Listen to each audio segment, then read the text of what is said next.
there any demerit in being very, very pretty? Oh, yes, absolutely. Marilyn told me that when I met her at Gene Kelly's. She told me that, she said, you're a very pretty girl. She said, and you have a big chest like me. And she said, you will never be taken seriously, either as a person or as an actress in this town, because pretty women, good-looking women, sexy women are not taken seriously. And that went on for a very long time. But the Marilyn Monroe, how did you and she come together? And I went up to the bar to get a martini, and sitting at the bar with sort of bare legs and a Angora sweater and no makeup was this pretty girl who said, "Hi, I'm Marilyn." And I said, "Hi, I'm Joan." She said, "Yeah, I know." She said, "You've just gone under contract to the studio. I think I've got a few things to tell you." And she spent the next half hour warning me about all the things that went on at Fox and all the wolves that were there. She said, "They have wolves there." I said, "Yeah, we have those in England too, you know." Marilyn had been so abused by men and had done so many things to get roles that she hadn't wanted to do. And most of these men, Holly, were fat and old and ugly and hideous. Précipité regarder dans les petits dressing rooms des dames, des ladies. Bon, si j'avais pas le nez qui brillait, si patati patala. Et qui y avait là? Marilyn. Et on s'est retrouvés toutes les deux en train de se poudrer le nez, en train de se regarder, de se dire bonjour, bonjour. Et là, vraiment, je l'ai vue de près, ravissante, mignonne comme tout, dans ces petits dressing rooms de ladies. Young and you were getting started in the business. You were in an acting class with Marilyn Monroe, is that true? Yes, it's true. Did you hang out with her at all? I walked her from 58th Street to the end. She didn't say much, but she didn't have to.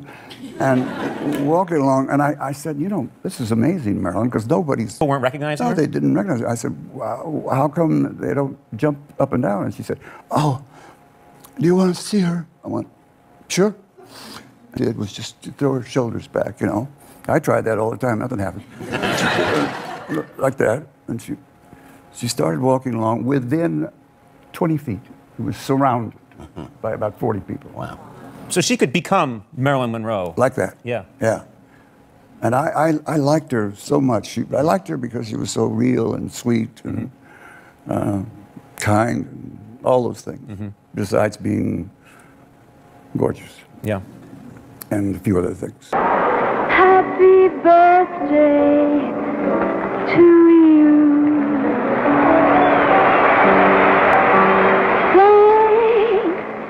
Mr. President, for all the things you've done, the battles that you've won, the way you deal with U.S. Steel and our problems by the ton. We thank you so much. Everybody, happy birthday!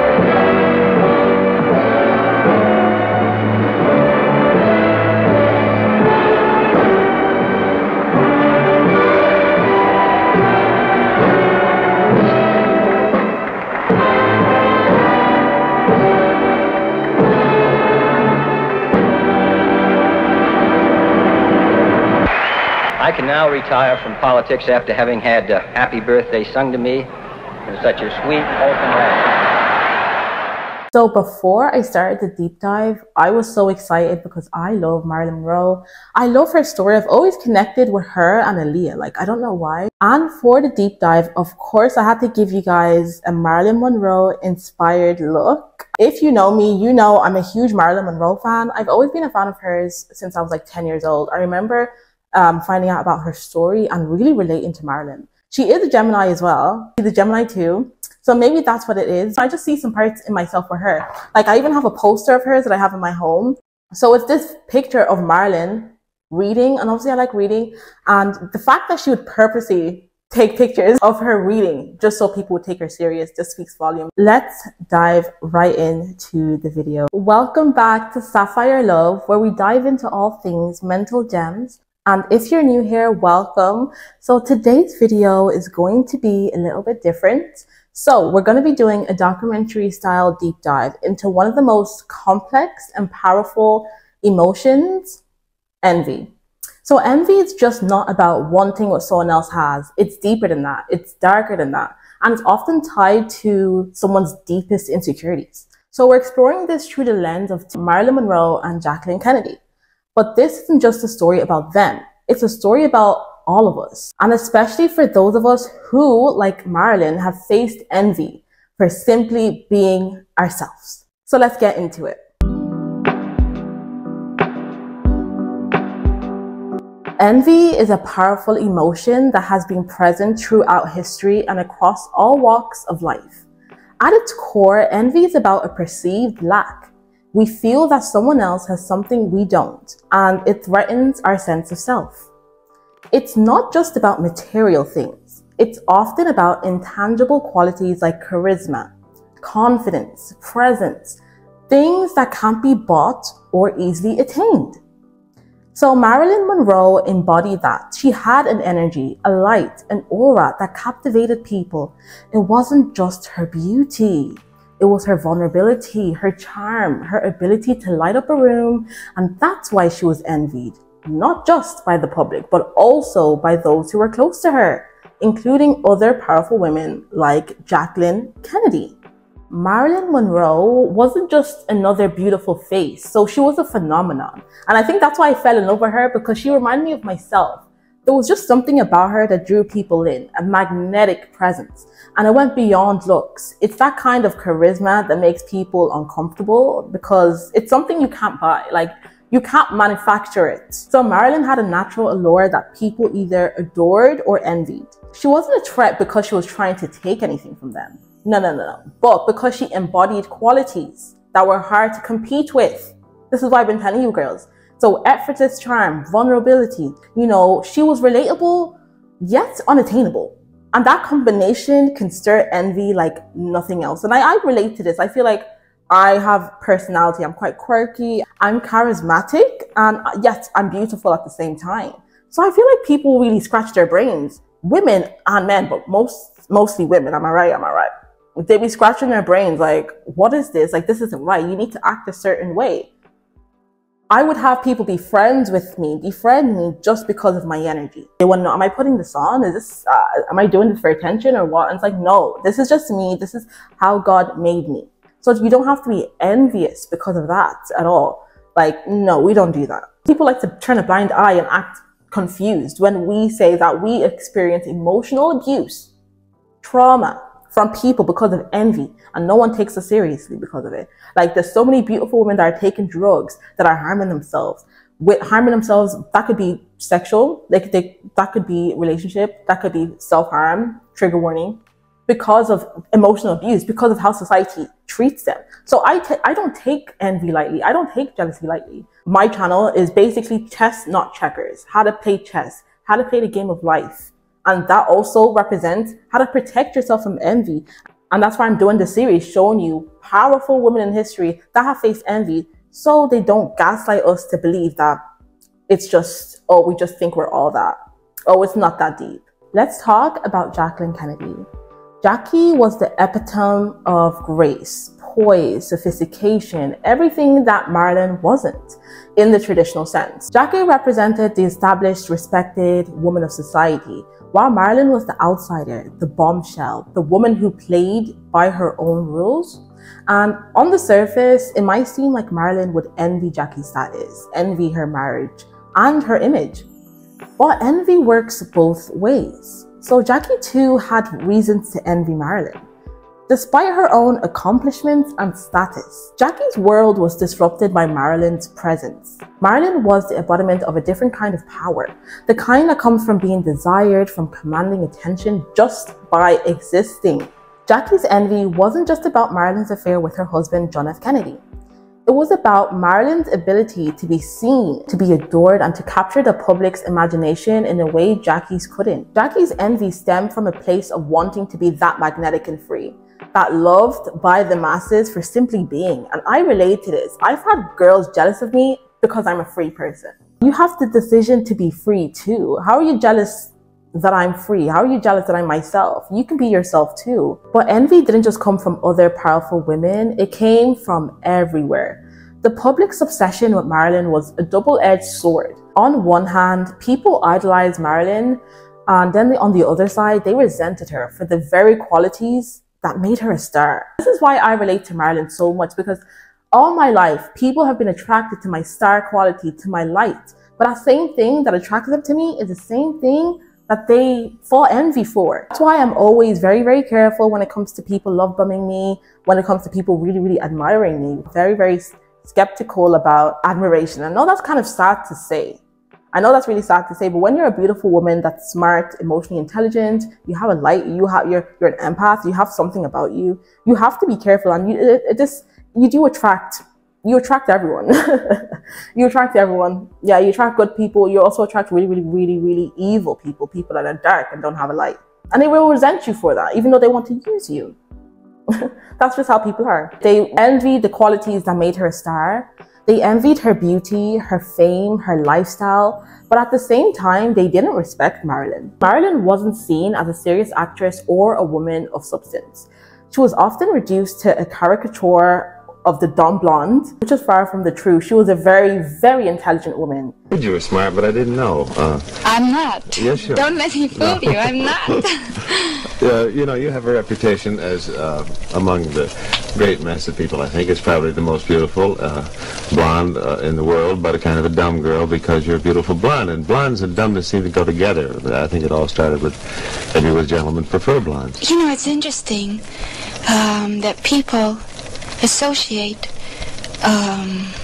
if you happen to have blonde hair, you know, naturally or not naturally, however, or if you're not out of shape in some way, you're absolutely dumb. I mean, you're considered dumb.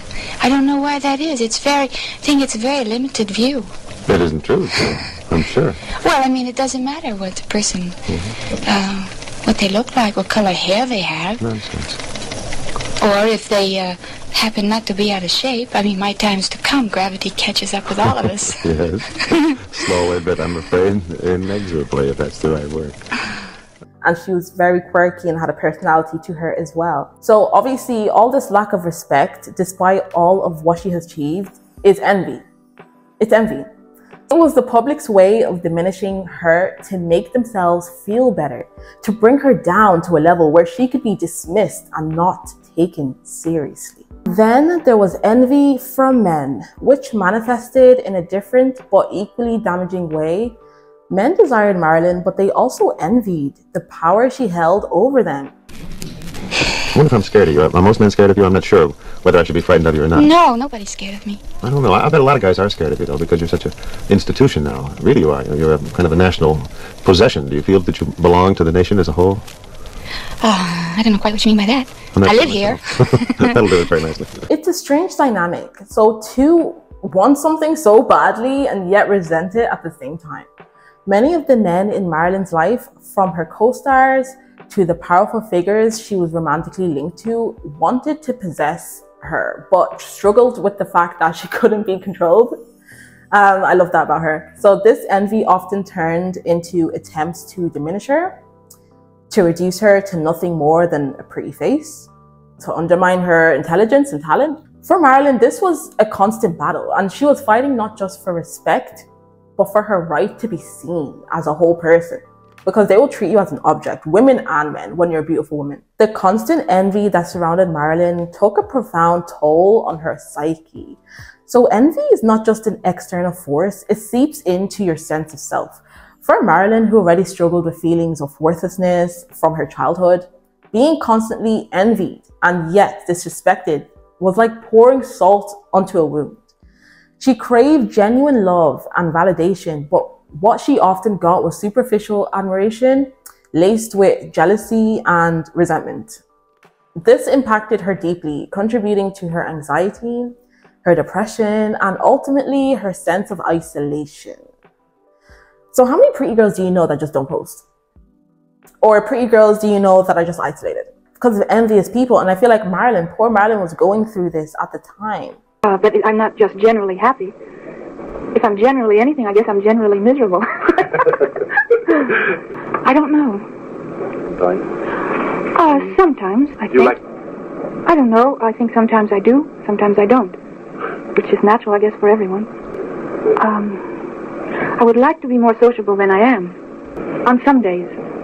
Sometimes I'll chat when I'm not pleased, but sometimes the work itself requires more, that I'm quiet and to myself more. And other days, like during a musical number, I try not to get too, I like to be more outgoing, because that's what I have to express, and so I try to keep it general.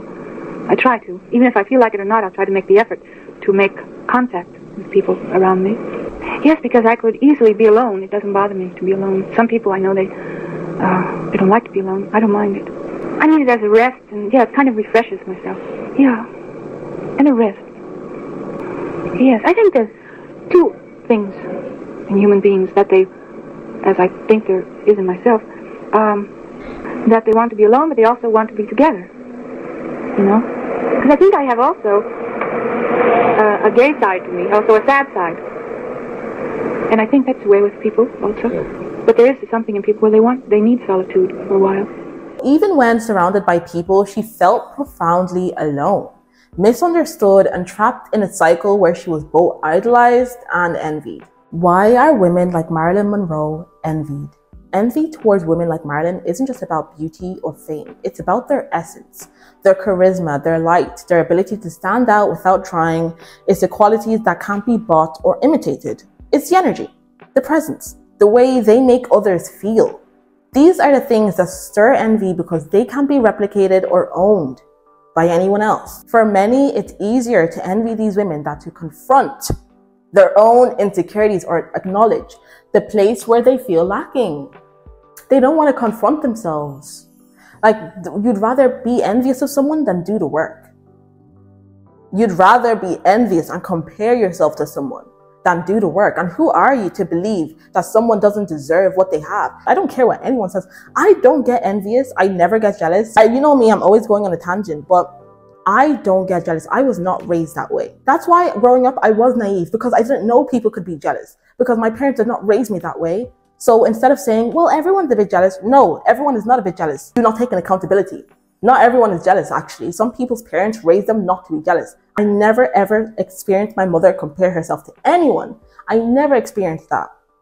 And when we were kids and we would have the slightest bit of envy, my parents would say, do they have two heads?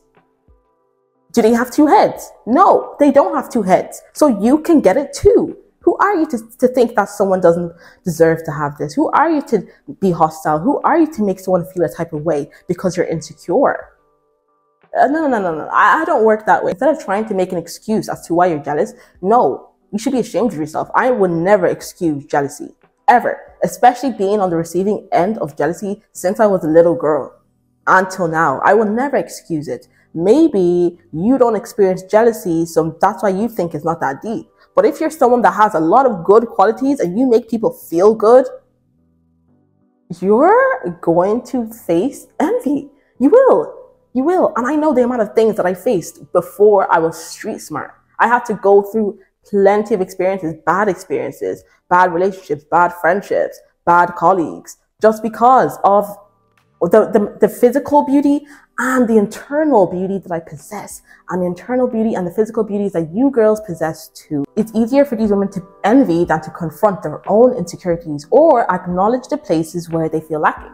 So it's easier to diminish someone else than to do the inner work. It's the real tragedy of envy. It's a barrier to personal growth, a distraction from the real work of becoming your best self. You want to diminish someone else instead of being your best self. It's pathetic. If you've ever been on the receiving end of envy, you know how draining it can be. It's important to remember that envy says more about the other person than it does about you. So people will envy your light when they feel like they're in darkness, but that's not your burden to carry, okay? So for those of us who, like Marilyn, face envy just for being ourselves, the key is to stay true to who you are and not let the envy of others dim your shine. Like, I wish I knew this before. Recognize envy for what it is. It's a sign that you're standing out, that you're doing something special, that you have something that someone doesn't have. And for those who feel envy, let it be a signal to look inwards, find the areas where you can grow, rather than letting it fester and turn into something destructive. I also have a free plan called Overcome Envious Thoughts. I'm going to link it down below. It's a 14-day plan, a gratitude plan, because with me, I feel like envy is a lack of gratitude, because that's another thing my parents instilled into us, to be grateful. Like, I'm always grateful. I'm grateful for the little things, the big things, everything. So it's a completely free plan. I literally did it because I'm so passionate about this. I'm like, you know what, let me help people that feel envy. And I'm doing it too, because we all have blind spots. Like, we're only human at the end of the day. I'm doing the plan too, so get involved and do it as well. There's no harm in doing it, especially if you recognize that you have envious thoughts. Even if it's a little bit, like even if it's tiny, because envy, it grows, it festers, it gets darker and darker and darker. Envy will rot your bones from the inside out. So if you feel a little bit of envy, if you do get a little bit jealous, do that plan. We don't get jealous over here, we get inspired. So thank you for joining me in this deep dive on the power of envy and the lasting impact it can have on powerful women. So if you found this video insightful, don't forget to like, comment, and subscribe for more mental gems. So have you ever been envied, or have you felt envy yourself? Let's talk about it. Bye.